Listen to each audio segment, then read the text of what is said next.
I'll call the March meeting of the Finance Committee to order. First order of business is roll call. May we have the roll call, please? Bruce Paulson. Here. Don Pettit. I thought you were on, wasn't you? Don Pettit.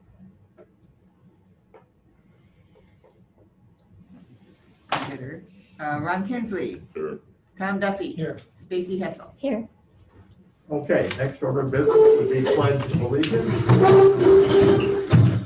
I Pledge allegiance to the flag of the United States of America and to the republic to which stands one one nation. nation, under God, indivisible, with liberty and justice for all. Thank you. Mr. Chairman, I am here. I couldn't unmute my button. All right, well, we'll recognize Ms. Bennett then. Okay, did we comply with the open meetings law? The meeting has been noticed to the public and news media as required by section 19.84 of the Wisconsin statutes. Thank you. You want to welcome Stacy to the Finance Committee meeting? I was going to do that after public comments, but we can do it now. Stacy, you welcome. Thank you. You want to give us just a little snapshot of who you are? Stacy Hessel. I've lived in the county for 47 years. Have 3 kids that I've raised here, and just appreciate being on the board. Thank you. And you're on the school board. And I'm on the school board. I'm on a lot of boards. Yep. So I'm not bored at all. okay. Good. Well, thank you then. Okay, meeting agenda's been approved. Any comments on the agenda? If not, we can go to public comments. Anybody have their hand raised? No hands up. Okay, good. Okay, we can skip that then. Then we'll consider the approval of the February minutes. And we approve it. Mr. Duffy made a motion to approve. Mr. Kinsley has a second. Any discussion? All in favor, aye? Aye. Aye. Okay, motion carried. All right. Mr. Hoff, you want to walk us through the governor's budget, which probably is dead on arrival from what I understand? Yeah, I mean, we can talk about it, but it's obviously going to change between now and when it gets adopted. But there was some interesting things in the governor's proposal, including, an additional 0.5% sales tax for counties if supported by a local referendum.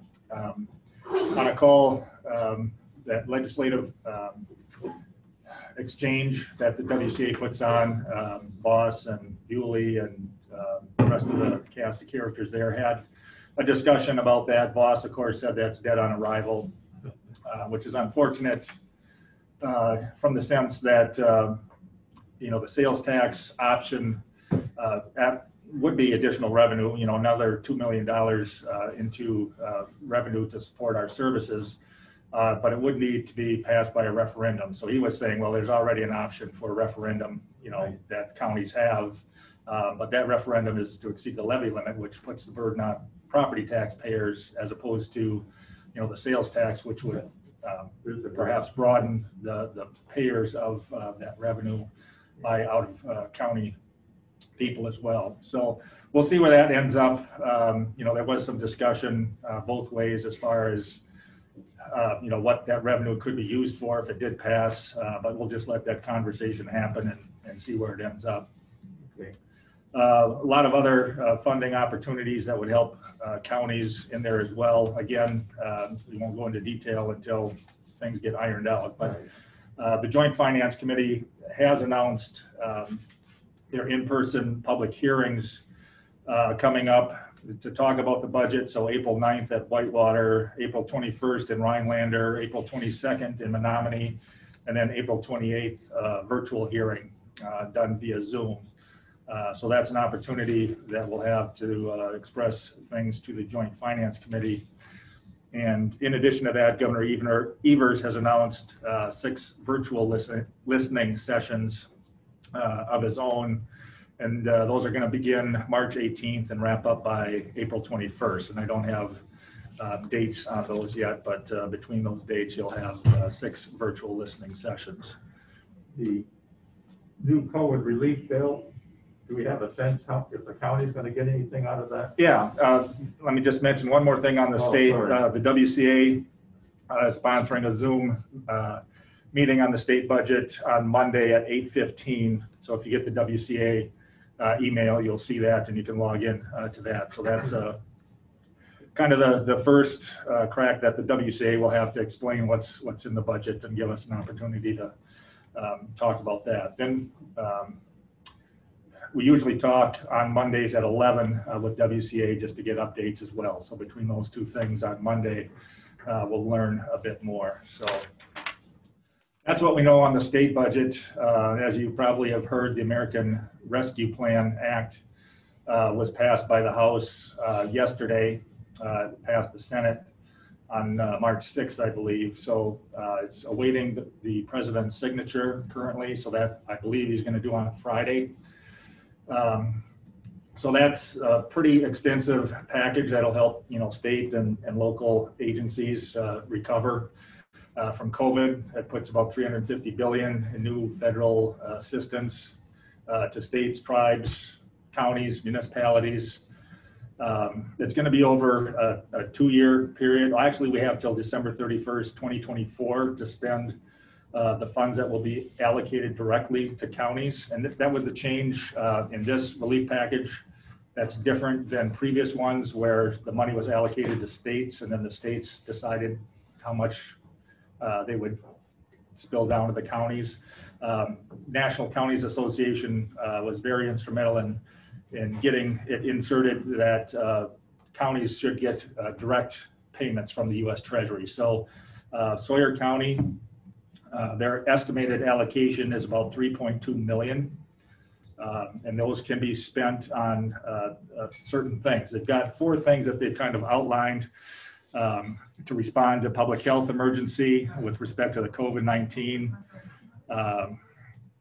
including negative economic impacts, including assistance to households, small businesses, nonprofits, and aid impacted industries such as tourism, travel, and hospitality.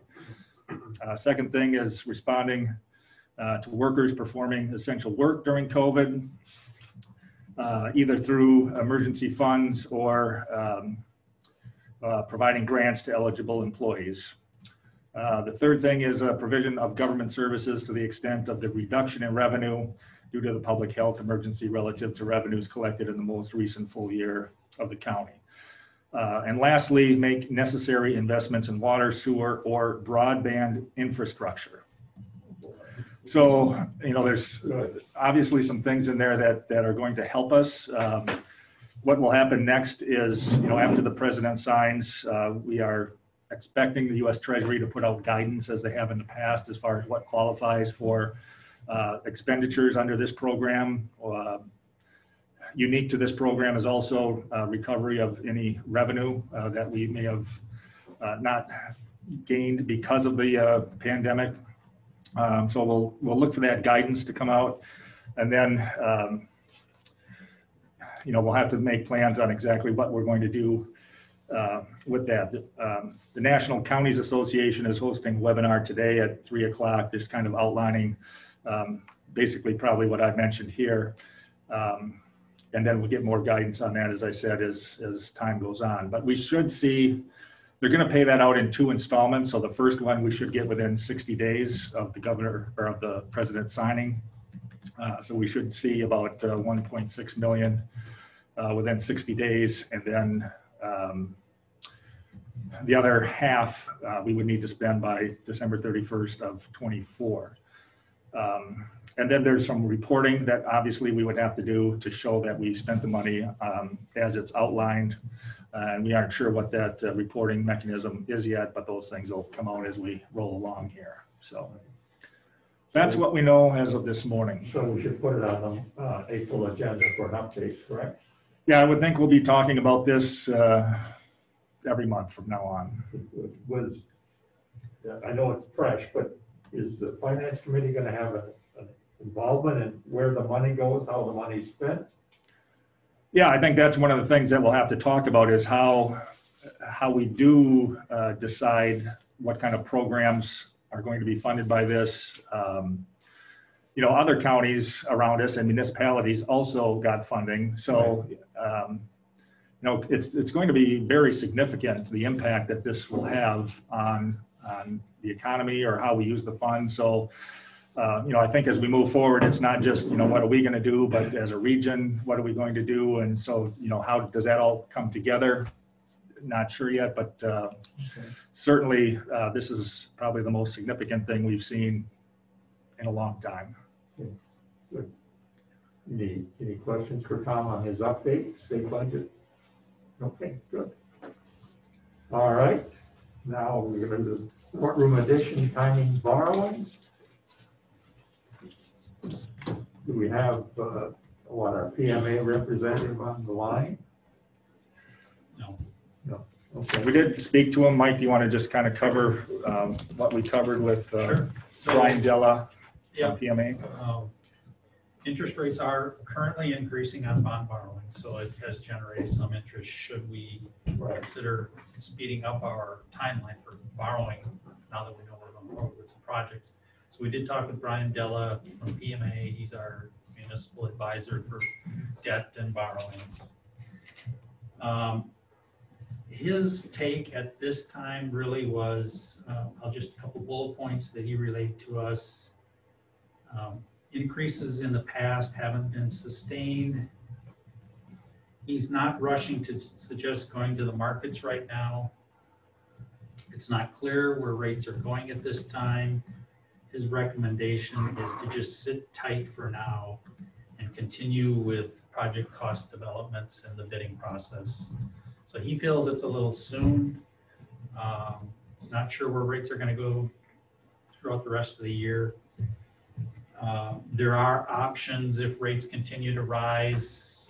Maybe we go forward with some short-term bank borrowing for a couple of years until rates settle, and then we go long-term. So he's really saying just sit tight, focus more on the project right now, and not the borrowing aspect. Down with you.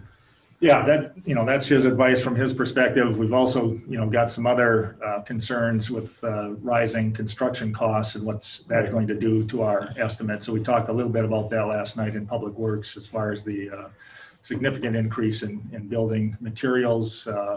There's a pent-up demand which is causing prices currently to rise rather significantly.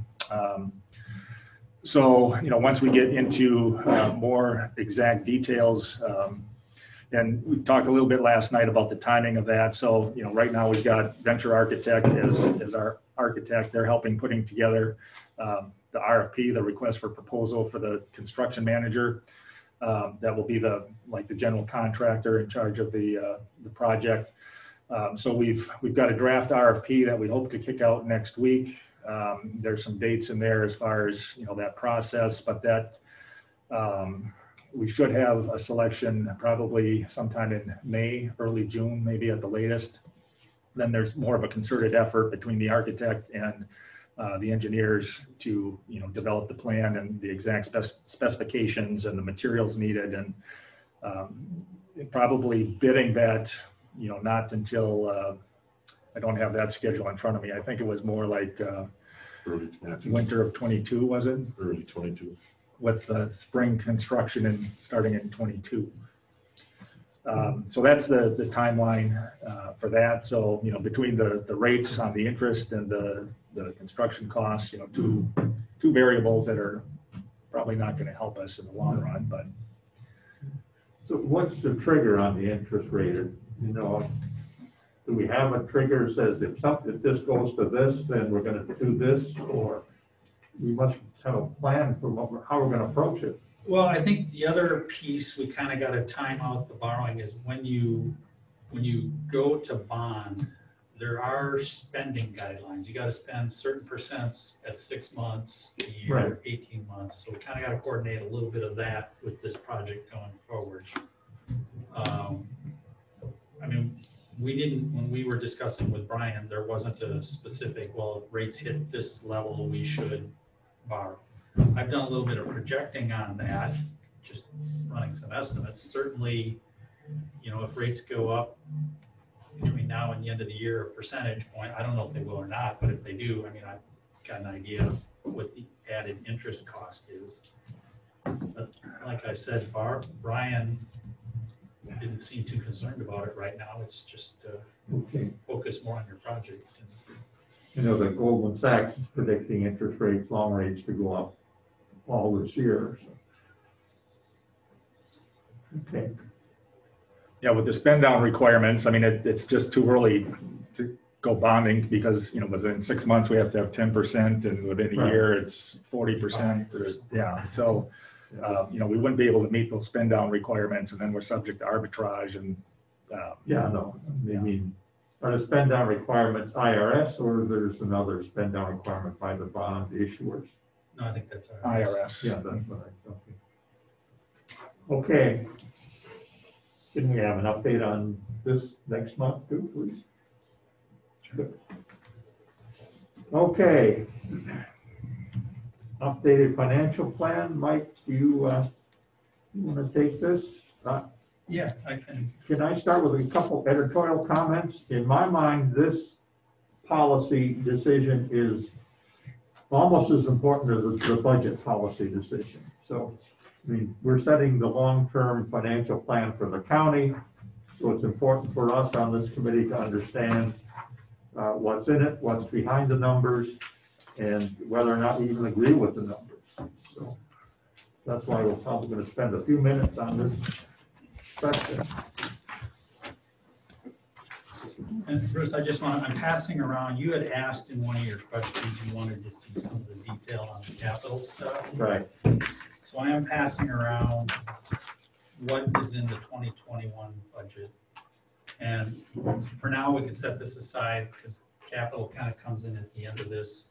Sorry, Mike. But as we go along, if you have questions, please stop me. We can answer any questions. I just want to emphasize that, you know, this is a work in progress at this time, this 5-year projection. It's something to continue to build upon.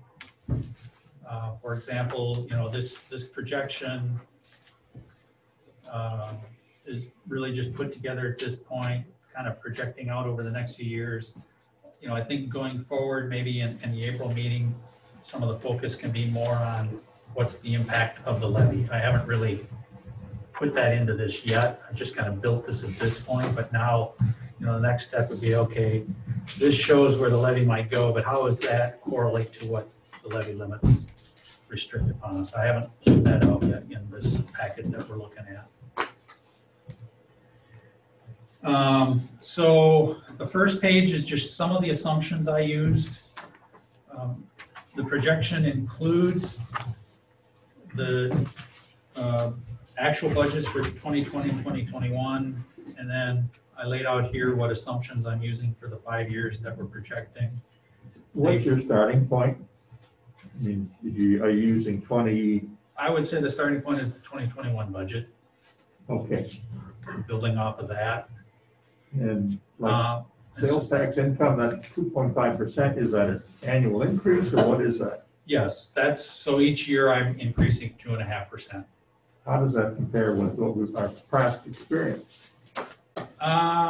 Well, I would say it correlates to about a $50,000 increase each year. Right. You know, 2020 was a great year for sales tax, but there's reasons for it. And you know, maybe these projections are low because of it. I think sales tax increased so much for us, we think largely, well, the COVID people were buying, but also online sales. Right. You know, so maybe the 2.5% is a little low. I don't know. Oh, I just want to know what your thinking is. And Yep. I suppose we've correlated all of these with past experience. Yeah, And, I okay. mean, that one, maybe I was more focused on the 50,000 increase a year thing than the past trends, Okay. but I can look at past trends on that one. Well, over the last 4 years, it hasn't been lower than 50,000 increase. Yeah. Right. So, I mean, I want to check the veracity, I guess, of the numbers here. Okay. Ambulance fees, again, this is a little bit of an unknown. Seems like that particular line item is up and down every year, and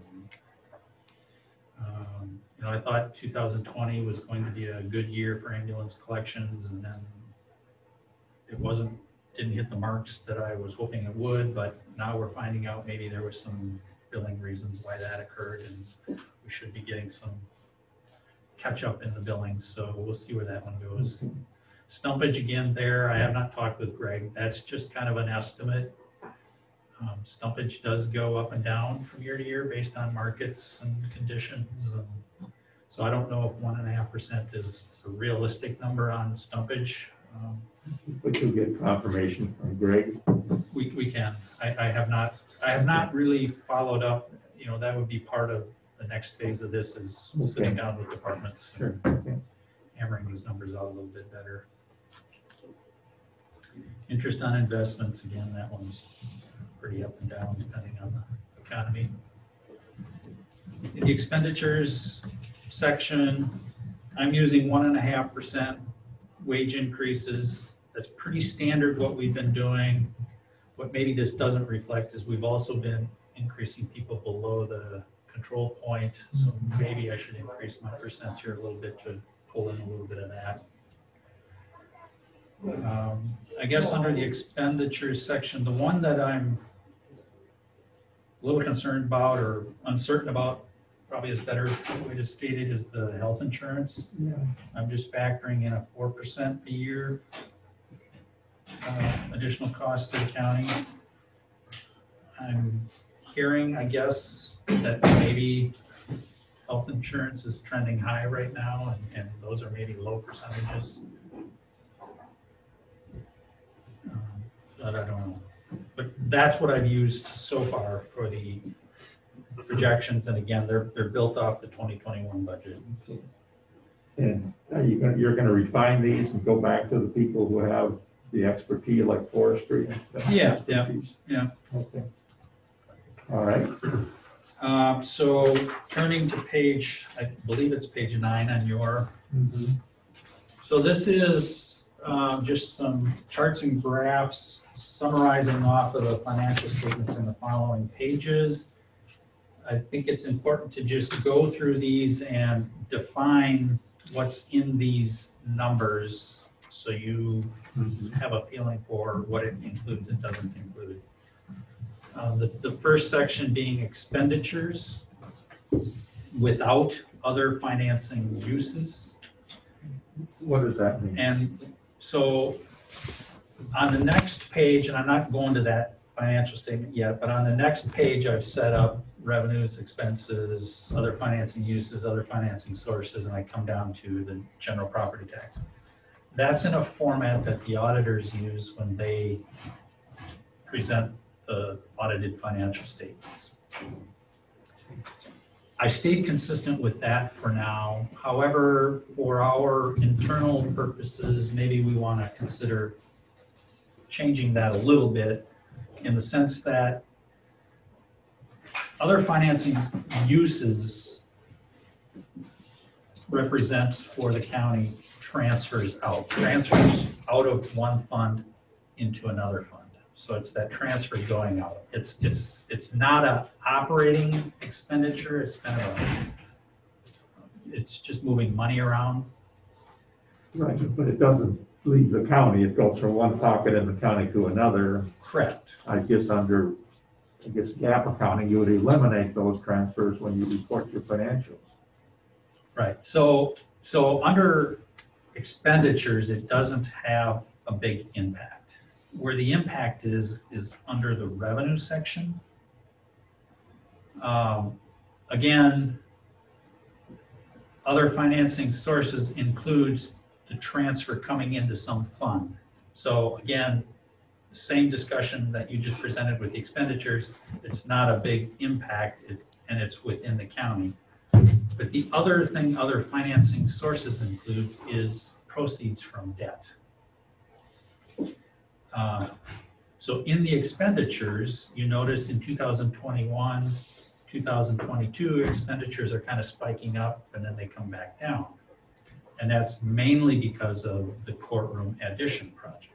There's $2 million built into expenditures in the 2021 budget. There's an additional $6 million built into the 2022 expenditures. Well, in the revenue section, we have the same thing. We have $2 million borrowing in 2021, $6 million in 2022. But for GAAP purposes, debt proceeds is included in other financing uses, not operating revenue.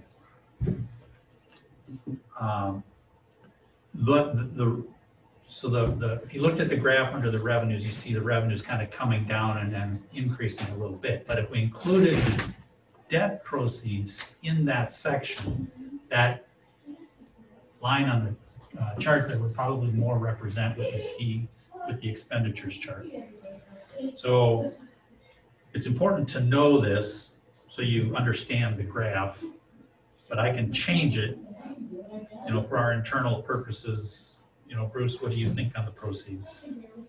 Yeah, no, I think it should be, to me, more realistic. This doesn't Right. show the whole picture. Right. So I can do that going I forward. mean, you've got the PMA financial plan, the long piece of paper with all that on there. We should be consistent with that. Yeah. So I can do that. Does Stacy have this? If not, I think she should. This is, I don't. Stacy, I'm my key county manager. It's the first contact I've had with you. So, Yeah, okay. I'll get it. And then the bottom section there is just the general property tax, what it's projecting to do from year to year. And you see going from 2021 to 2022 and then beyond, it's increasing. We would expect it in normal situations without any borrowings to just kind of generally increase every year. You see a bit of an increase there from 21 to 22 for a lot of reasons, but two of the bigger reasons is, number one, as part of our 5-year plan, we're in an increased debt load now. So that's reflecting in the increase. Number two, in the 2021 budget, in human services budget, there's about $750,000 of fund balance applied in the budget. We were anticipating using those funds in 2021, and then that would about eliminate their fund balance. So there's no more fund balance applied in the following years going out in their budget. So that's why then the levy has to increase to absorb not being able to use fund balance on hand.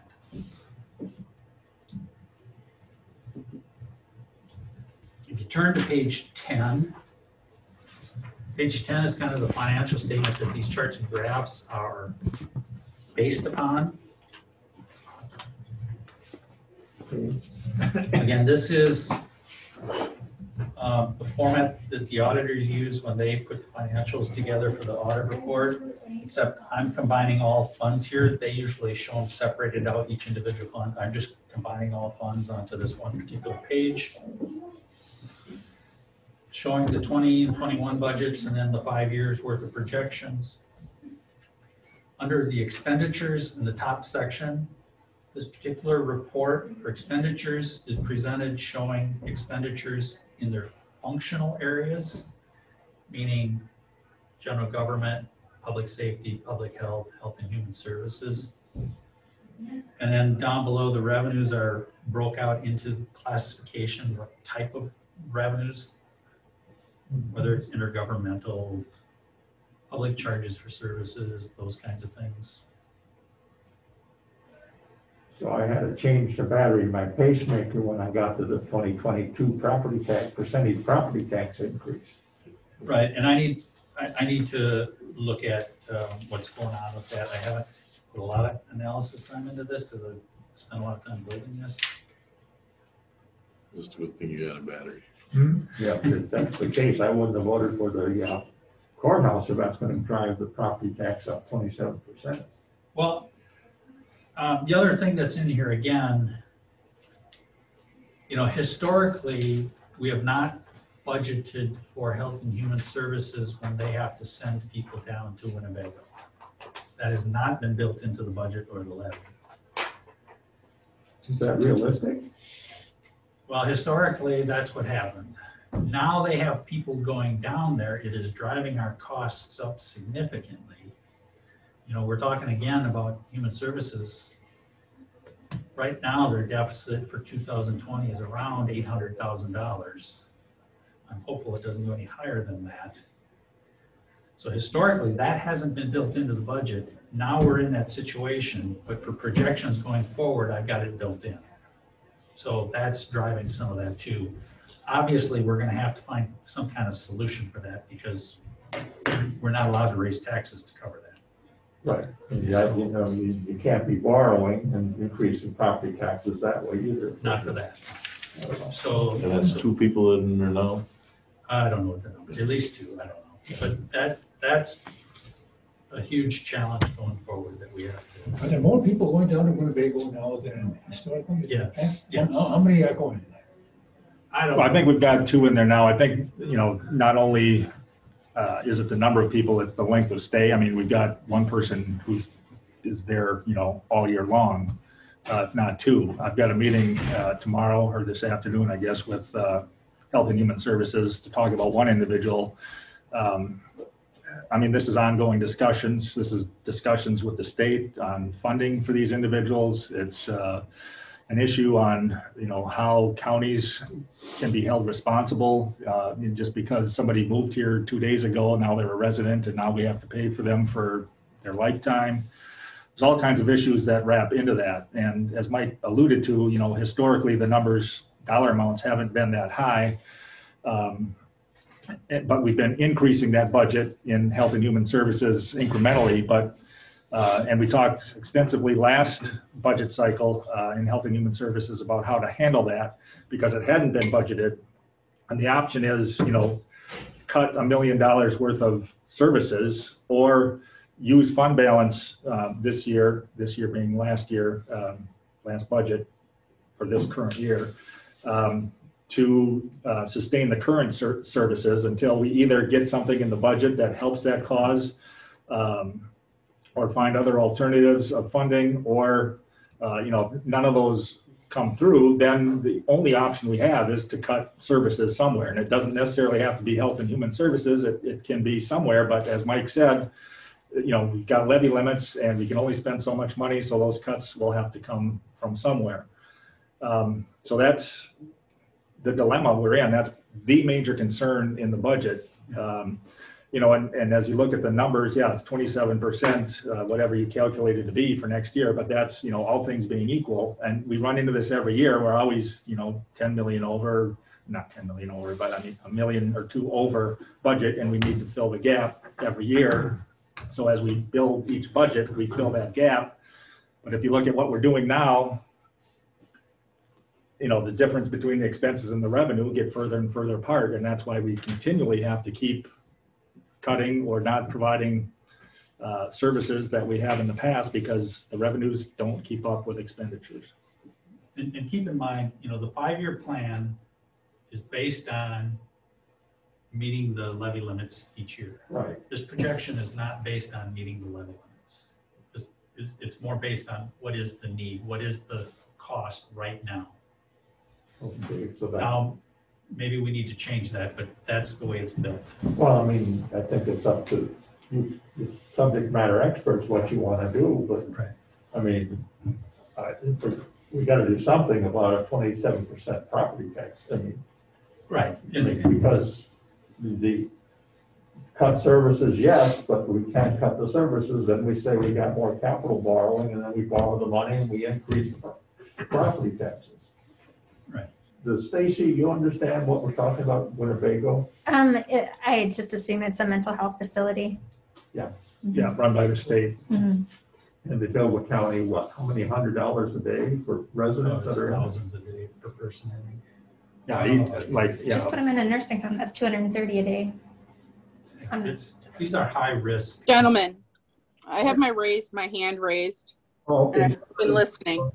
First of all, we can't put them in a nursing home because there's issues with the individuals that staff will not be able to handle. Nursing homes will not be able to handle the individuals that are in Winnebago. due to mental issues and other issues ongoing with them. They're a danger to themselves and others. The second thing is, if the individuals are Native American or American Indian, this is the issue I have always raised, is the Lakota Ojibwe tribe pitching in anything to the county to help us out. If they have also health insurance that possibly would cover this, we need to look at that aspect of it.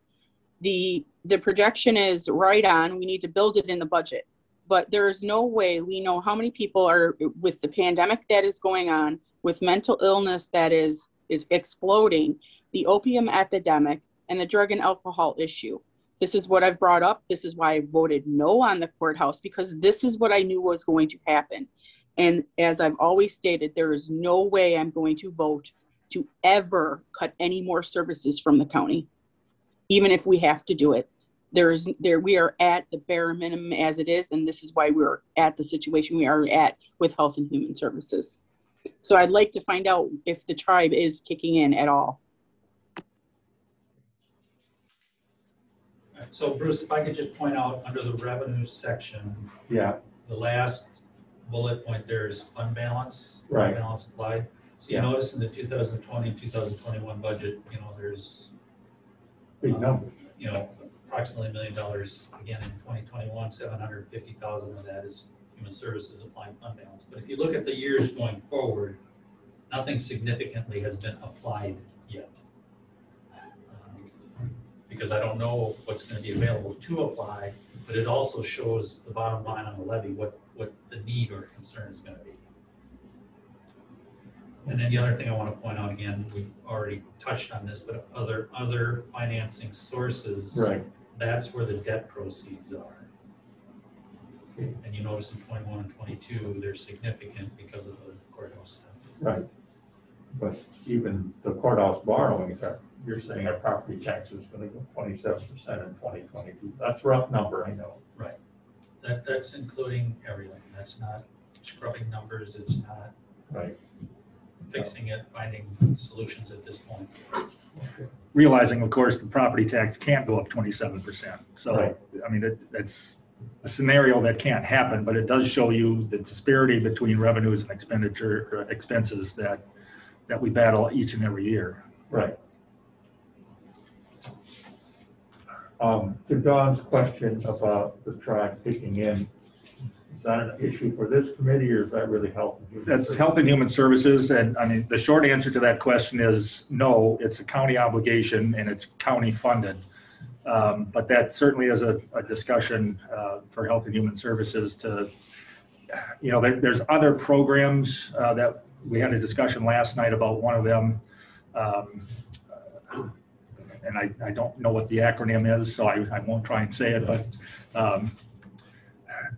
yeah, there are things that we're looking at as far as contributions and what can happen in that scenario. So definitely something to keep in mind for sure.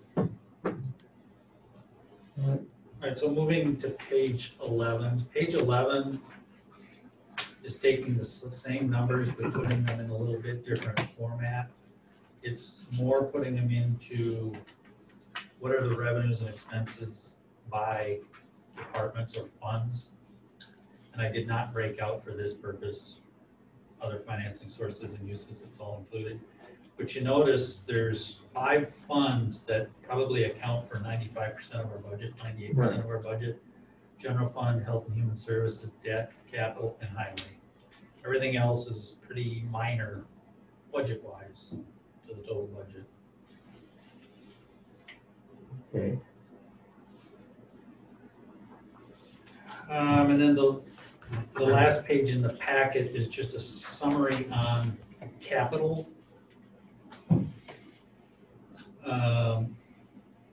And the projection years are really built off of the 2021 budget year.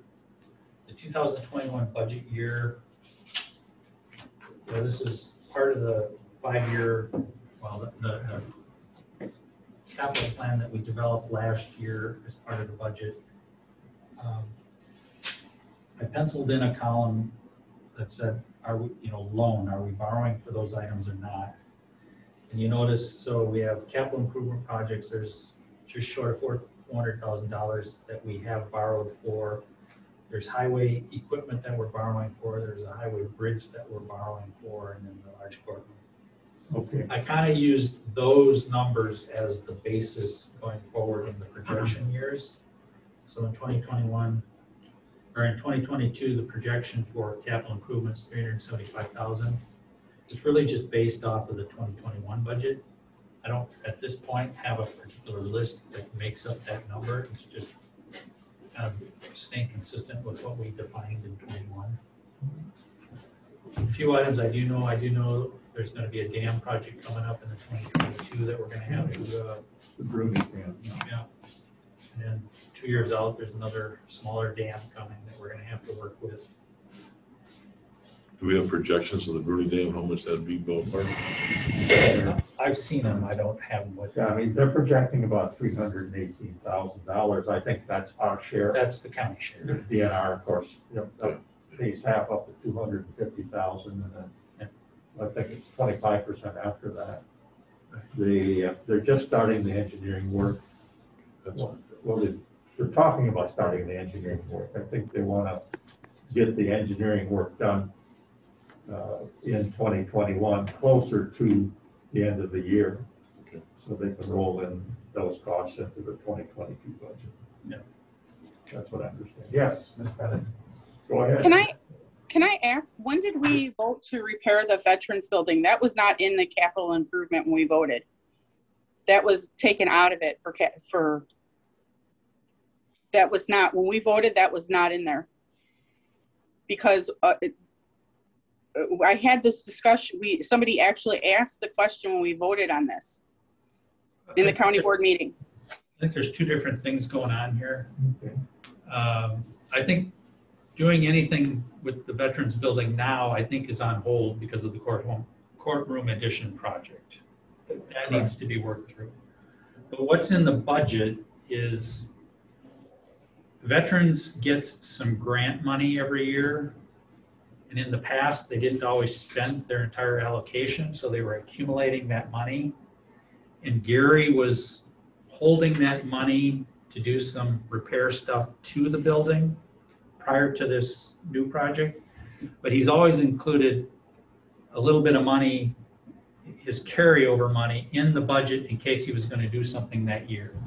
So it's just carryover that you're seeing reflected in the budget.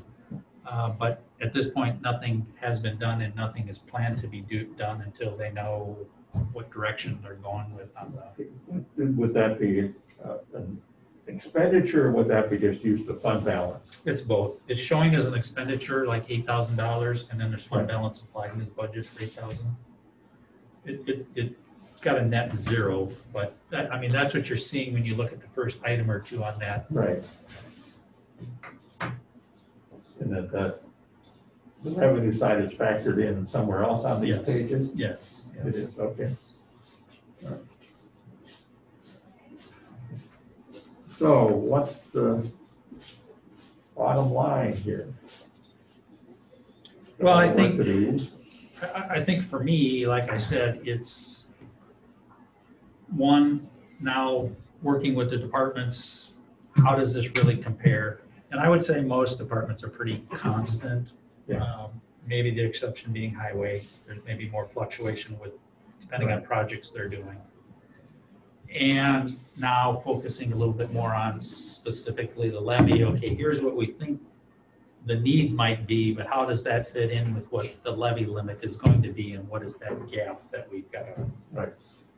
So I think coming back in April with that information would be. So is there any surprise with the projected 20%, 27% property tax increase next year? Well, yeah, I think like Tom already mentioned, the human services concern is probably our biggest budget concern at this point. I mean, everything's important and matters, but that's an outlier that we need to address. And we shouldn't refer to it as a 27% tax rate increase, because there's no way that we're allowed to do that. Right. It's a 27% gap between providing the same services we're doing now with the revenue sources that we have. The projections for the property tax increase, are on that other sheet that we reviewed last month, and we can bring it again next month. The color sheet that shows the debt on it and 5% increase in taxes, including the debt. Right. So that includes, the minimal debt or levy limit increase that we get, Right. plus the debt proceeds. So that's the limit on our tax rate increase. So somehow we've got to fit the services outlined on these sheets into that revenue. So then we probably need to change the percentage increase down on the bottom of this schedule. That talks of, I think it says, the amount of property tax amount of increase, percentage increase. Yeah. There's some more captions that need to happen, or different wording, right? Right, I don't want people to leave with the impression that there's going to be a 27% tax rate increase, because that can't happen. This is meant to show, the gap in services and to show why we need to be talking about the level of services that we have, or getting on legislation changes that help us as counties. As we talked earlier, the 3.2 million that's coming into the county on the federal side, that's one-time funds. That's not going to help us on the operating budget at all. It's going to help us, in the recovery from COVID and those related expenses or revenue losses, but we're not going to build an operating budget based on those one-time funds. So, Mike, you're gonna refine this, and then come back to the committee in April, or May, or what's the plan? Yes, I would say hopefully April, but maybe May. This, I guess, kind of leads into the whole start of the next budget process, which typically we try to put information out in May for departments to start their budget process in June. So I think it's timely in that respect. Okay. So, anything the committee can do to help you guys? Other than wave a wand and cut services?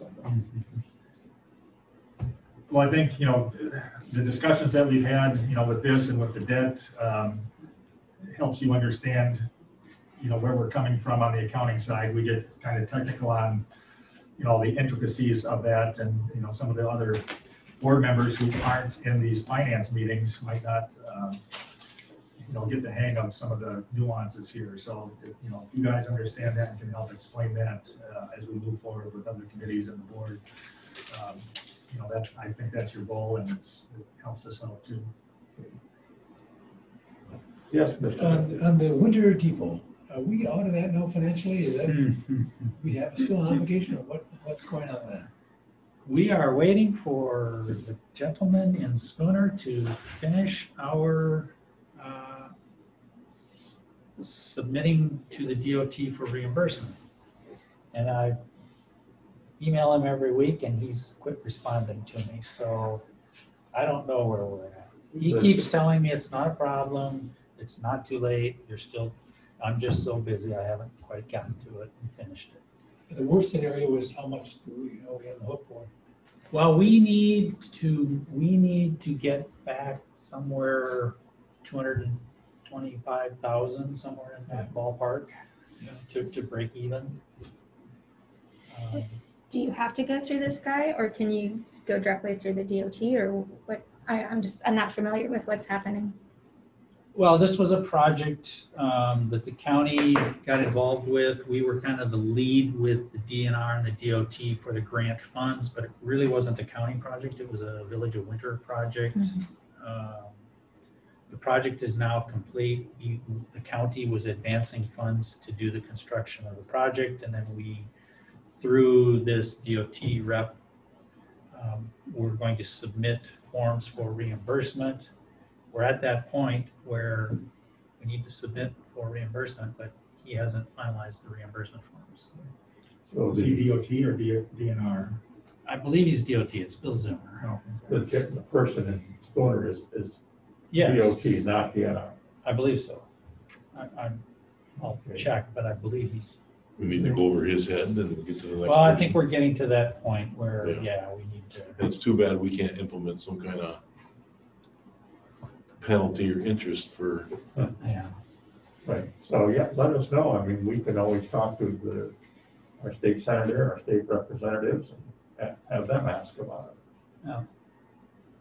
But it's still hanging out there. All right, Maybe we can have that on the agenda next month, just to Yes. lose it. sure. Bring it to a, Yeah, one okay. way or the other. So we'll put the Winter Depot on our agenda again. maybe ask Ron Pettit to show up. Yeah, that's an idea. Yeah, that he's as frustrated as Mike. I know, but you know what? He's been through the long haul. He needs to know that the money still needs to be reimbursed. It's not done. Right.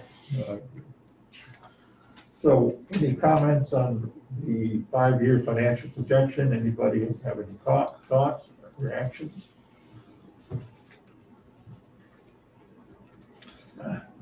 Here's a little something to come into play perhaps. I'm not sure if this is the right position, but it's as good as any position. You know, now we're going to go forward with this building project. Somehow, some way, perhaps we should be helping administration with a little extra hand to help keep track of things. I think their lap is pretty full and we're gonna dump another big pile onto them and we wanna keep them afloat. Right. Keep them abreast of what's going on. Yeah, I don't want to give mouth to mouth. No, but maybe it's time to look at, bring in some help in for them. You guys want to look at that and come back with something? Or is it the new building is all work going to be done by the general contractor, the cost tracking and things? Well, it does require us to have, I think there's weekly meetings, you know, between the contractor and architect and staff to make sure things stay online. So there will be significant activity on our part to keep things under control. So you want to take Mr. Kinsley's spot and run with it? Sure, we can come back with something and Okay, suggest. good, perfect.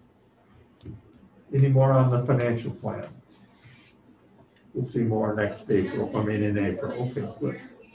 And then we've got I guess a routine request to close a bank account.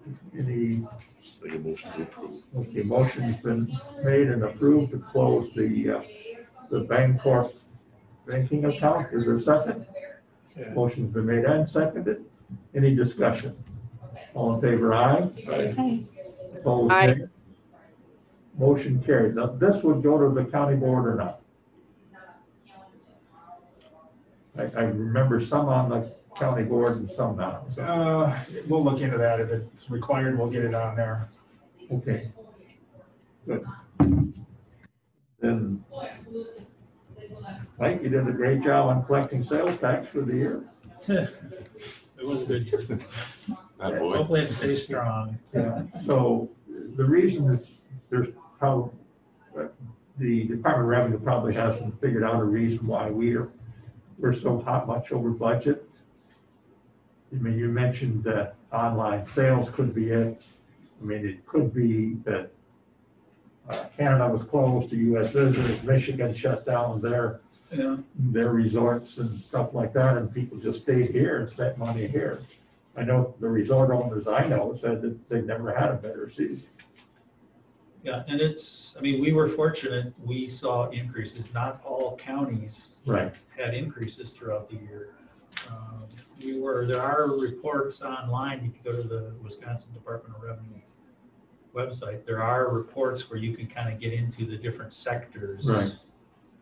See And I what think was, Tom walked us through that at one point.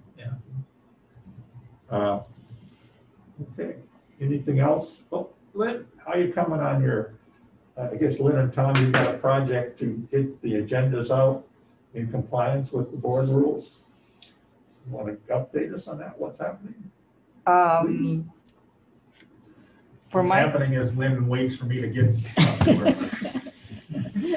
Okay, No, but the effort, is to make those agendas consistent, and Lynn has been working diligently to have them in a consistent format. Been working with departments to get information in timely. And I've met with departments prior to the agenda deadline, just to make sure, what's on the agenda, you have your stuff together. So we're trying to coordinate that a little bit more, and Lynn is giving me schedules and to keep me on task as well. So I think hopefully you'll see that improvement as we go forward. Lynn is also working on, the Municode project. That's the codification of all of our ordinances, and that's a huge major effort as well. So that'll be nice when that gets done too. It's generally trying to reduce the number of emails that go out, Right, but have them on a schedule. perfect. Okay, and how's the finance committee doing? Need some work to do to get everything in on time? Right. Okay. All right, well, Okay. One of the things that you had asked about it, is Mike's, 5-year projection, and whether we got that to you timely or not. And I think part of the issue there was Mike is building this, the backbone of what you're going to see monthly. So it took a little bit of time, and he was waiting for me to review and have a discussion about it. So as we move forward, as that base gets built, it'll be easier, to update once we get information from forestry and whatever else we're going to tweak. But I think the backbone now is out there, and if you want, the format tweak, we can certainly do that. But the bones of it are there now. Yeah, you asked about format. To me, it just should be realistic. It's what we usually see, and not the auditor's format. I don't think we deal with the auditor's format very much. No, that was just a starting point. So, I mean, whatever makes our job easier. Any other comments or anything else? We're out of agenda? the one thing I am adding is after minutes are completed, I will send to the chairs for review so that the sooner they can get them back to me, the sooner I can get them loaded on the website and ready for the next meeting. Perfect. You're looking right at me when you're talking. Everyone. Okay. All right, anything else for the good of the cause? Stacy, glad to have you. Thank you. And Sorry, my humor is a little bit off, so I did not really mean that we should send people to nursing homes, so I apologize for that one. well, that's okay. It's just, just you and the governor of New York are probably in the same boat. No, not at all. I'm not even in the same lake as him, so we're good. Okay. Okay. All right, nothing else? We are adjourned. Good job.